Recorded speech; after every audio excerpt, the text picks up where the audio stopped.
Assalamualaikum warahmatullahi wabarakatuh. Perkenalkan, kami dari kelompok 1 akan memaparkan materi tentang Sistem Informasi Rumah Sakit tingkat 2 Pelamunia. Adapun anggota kelompok kami yang pertama, Rosdiana sebagai pemateri pertama, Nureka Lestari sebagai pemateri kedua sekaligus moderator, Irma sebagai pemateri ketiga, Lydia Natali sebagai pemateri keempat, Resa Nur sebagai pemateri kelima, Agung Hidayat sebagai pemateri ke-6, Anita sebagai pemateri ke-7, Salda Triol Fadila sebagai pemateri ke-8, Resni sebagai pemateri ke-9, dan yang terakhir Mira sebagai pemateri ke-10. Terima kasih sebelumnya. Di sini saya akan membahas tentang Sistem Informasi Manajemen Rumah Sakit. Sistem Informasi Manajemen Rumah Sakit atau SIM Rumah Sakit adalah sebuah sistem informasi yang terintegrasi yang disiapkan untuk menangani keseluruhan proses manajemen rumah sakit, mulai dari pelayanan, diagnosa, dan tindakan untuk pasien, medical record, apotik, gudang farmasi, penagihan, database, personalia, pengkajian karyawan, proses akuntansi sampai dengan pengendalian oleh manajemen. Menurut PMK nomor 82 tahun 2003 tentang Sistem Informasi Rumah Sakit, Sistem Informasi Manajemen Rumah Sakit atau SIM-RS adalah suatu sistem teknologi informasi komunikasi yang memproses dan mengintegrasikan seluruh alur proses pelayanan rumah sakit dalam bentuk jaringan koordinasi, pelaporan, dan prosedur administrasi untuk memperoleh informasi secara tepat dan akurat, dan merupakan bagian dari sistem informasi kesehatan. Menurut Mulyanto dalam Kuswara dan Kusmana pada tahun 2017, sistem informasi adalah suatu sistem yang terdiri dari kumpulan komponen sistem, yaitu software, hardware, dan brainware yang memproses informasi menjadi sebuah output yang berguna untuk mencapai suatu tujuan tertentu dalam suatu organisasi. Selanjutnya yaitu pengembangan SIM-RS. Yang pertama, analisis sistem, suatu proses koreksi, pengaturan, dan evaluasi fakta tentang informasi yang dibutuhkan dalam lingkungan sistem yang dijalankan di rumah sakit. Dan yang kedua, rancangan sistem, menggambarkan wujud dari sistem yang akan dibuat. Dan yang ketiga, implementasi sistem. Setelah melakukan analisis sistem dan rancangan sistem, langkah ketiga yaitu bagaimana melaksanakan penerapan sistem informasi di rumah sakit. Dan yang keempat, pemeliharaan sistem. Diharapkan sistem informasi ini digunakan secara terus-menerus demi kelangsungan proses pelayanan kesehatan di rumah sakit. Dan yang terakhir, peningkatan sistem, meningkatkan kinerja dari sistem informasi manajemen rumah sakit. Pertama yang akan saya jelaskan yaitu tentang hardware, di mana hardware di sini merupakan perangkat keras yang digunakan untuk mengakses informasi. Perangkat keras ini berupa komputer, tablet, hingga smartphone. Dengan kata lain, seseorang harus mempunyai akses terhadap komputer, tablet, smartphone maupun perangkat lainnya untuk lebih bisa mengakses dan lebih mudah mendapatkan informasi. Komponen pendukung sistem informasi kedua adalah software komputer, di mana software komputer ini juga disebut sebagai perangkat lunak, yang bisa dibagi menjadi dua, yaitu perangkat lunak dan perangkat aplikasi. Perangkat lunak sistem biasanya digunakan untuk mengelola perangkat keras, data, dan file program sumber daya yang dilakukan oleh pengguna untuk mendapatkan akses informasi. Sementara itu, perangkat lunak aplikasi merupakan suatu program atau aplikasi yang dirancang untuk menjalankan perintah tertentu dari pengguna untuk mengakses informasi. Contohnya, seperti aplikasi media sosial, aplikasi website, pemerintah untuk menyediakan berbagai layanan masyarakat, atau aplikasi tertentu yang dimiliki perusahaan bisnis untuk mengelola berbagai informasi yang ada. Komponen pendukung yang digunakan dalam sistem informasi berikutnya adalah telekomunikasi, di mana di sini telekomunikasi adalah bertugas untuk menghubungkan sistem komputer dengan perangkat lunak atau portabel lainnya yang mengirimkan informasi. Telekomunikasi ini dapat berupa jaringan koleksi kabel maupun nirkabel atau tanpa kabel. Teknologi jaringan kabel biasanya merupakan kabel koaksial, sedangkan koneksi nirkabel bisa didapatkan melalui transmisi gelombang mikro dan gelombang radio. Melalui jaringan ini, pengguna bisa mendapatkan informasi dengan lebih mudah. Komponen pendukung berikutnya adalah database, di mana database ini merupakan kumpulan data yang saling terhubung sehingga dapat memberikan informasi secara lengkap dan menyeluruh. Contohnya seperti catatan karyawan atau katalog produk.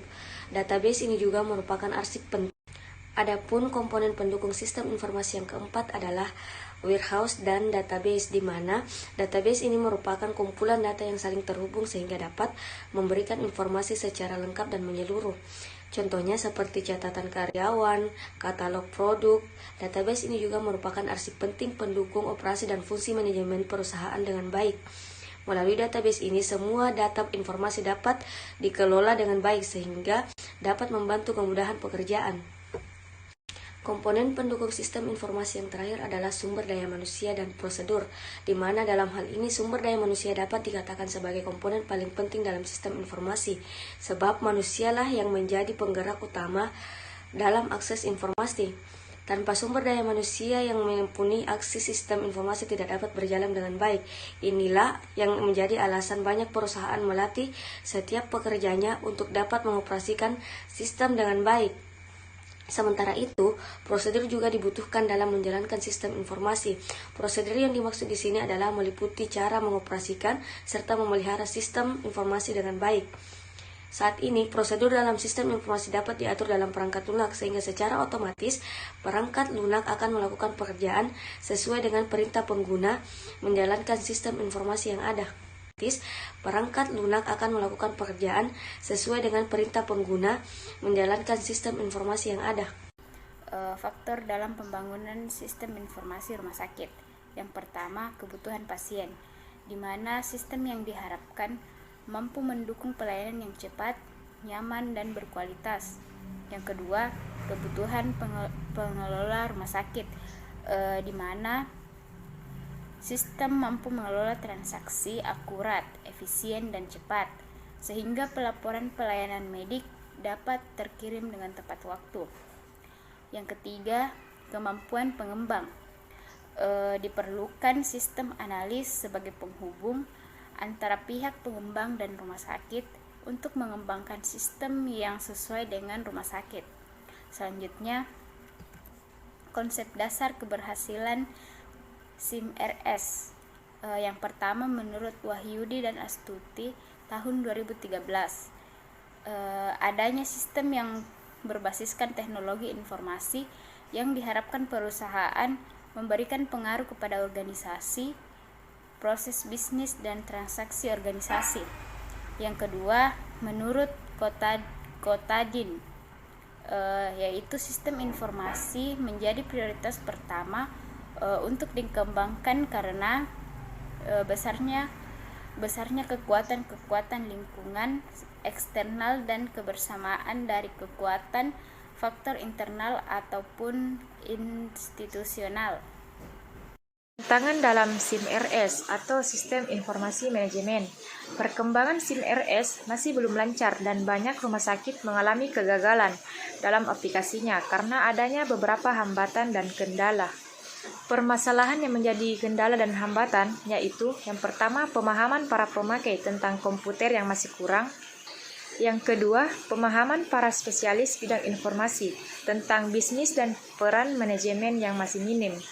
Yang ketiga, relatif mahalnya harga perangkat komputer. Yang keempat, ambisius para pengguna yang terlalu yakin dapat membangun sistem informasi secara lengkap sehingga dapat mendukung semua lapisan pegawai. Selanjutnya, nama aplikasi. Nama aplikasinya adalah SIM-RS ID. SIM-RS ID merupakan aplikasi yang digunakan rumah sakit untuk membantu proses pelayanan yang ada di rumah sakit. Salah satunya Rumah Sakit Tingkat 2 Pelamonia Makassar yang telah menggunakan aplikasi ini sejak tahun 2019. Selanjutnya itu adalah tampilan dasar. Dapat kita lihat tampilan dasar SIM Rumah Sakit ID seperti pada slide yang ditampilkan, yaitu menampilkan beberapa menu seperti pendaftaran rekam medik, poli atau IGD, dan lain-lain. Ada pula yang menampilkan daftar pasien yang terdaftar, pasien laki-laki ataupun perempuan, pasien umum ataupun pasien BPJS, dan sebagainya.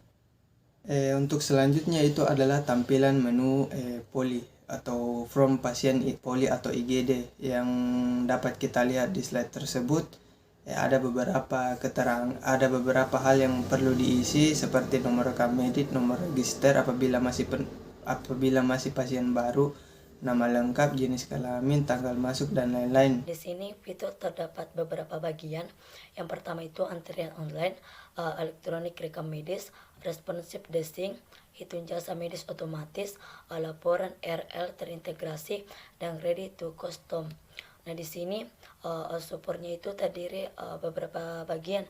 Yang pertama itu Windows Service, Linux, Unix, dan Mix Service. Dan integrasinya itu terdiri dari Fclimb, Applicer, Siranap, dan Sysroot. Kepemilikan skrip. Di rumah sakit, Pelamonia dapat mengembangkan sendiri dengan beberapa dukungan database. Di antaranya yaitu MySQL, PostgreSQL, SQL Server, dan Oracle. Tak hanya itu, ada juga bagian pendukung dalam multi-apotik, multi-depo, dan multi-gudang. Enkripsi password mendukung SSL dan hak akses per grup user.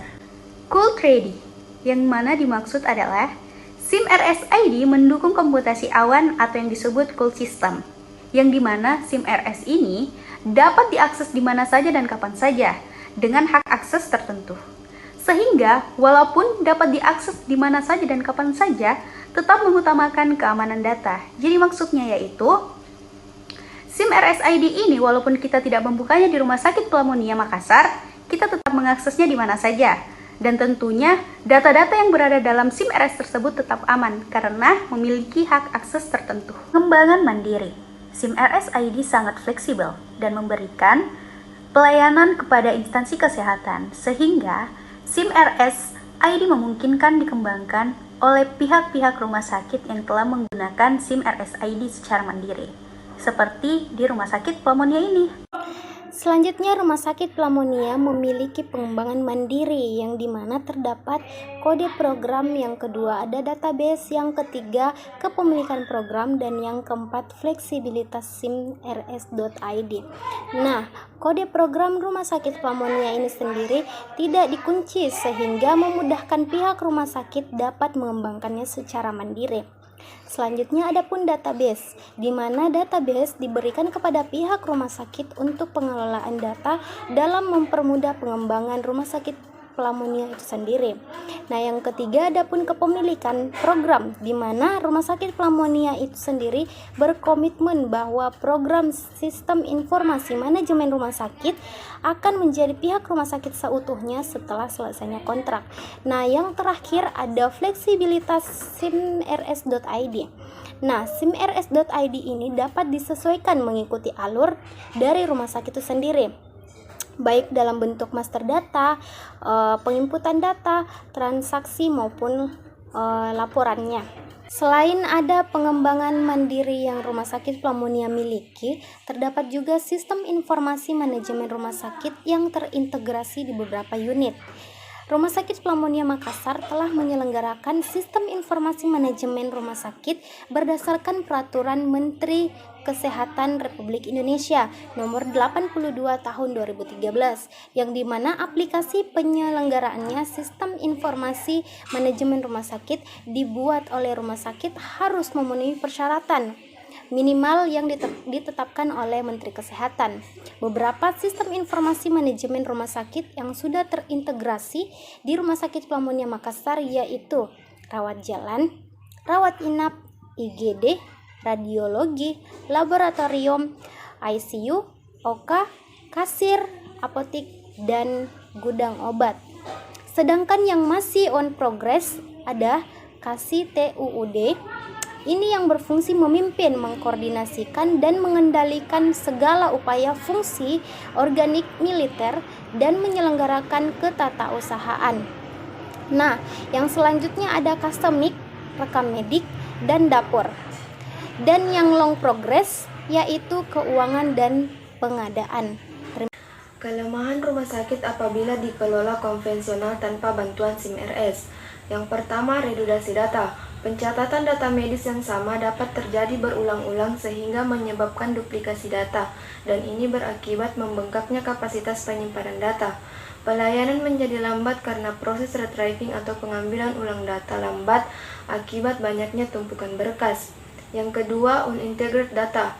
Penyimpanan dan pengelolaan data yang tidak terintegrasi menyebabkan data tidak sinkron.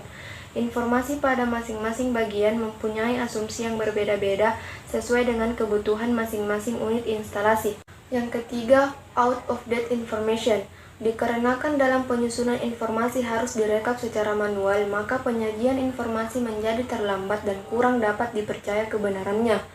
Yang keempat, human error. Kelemahan manusia adalah kelelahan, ketelitian, dan kejenuhan. Hal ini berakibat sering terjadi kesalahan dalam proses pencatatan dan pengolahan data yang dilakukan secara manual, terlebih lagi jika jumlah data yang dicatat atau diolah sangat besar. Pemasukan data yang tidak sinkron untuk pasien atau barang yang sama tentu saja akan menyulitkan pengolahan data yang jarang berdampak pada kerugian materi yang tidak sedikit bagi rumah sakit.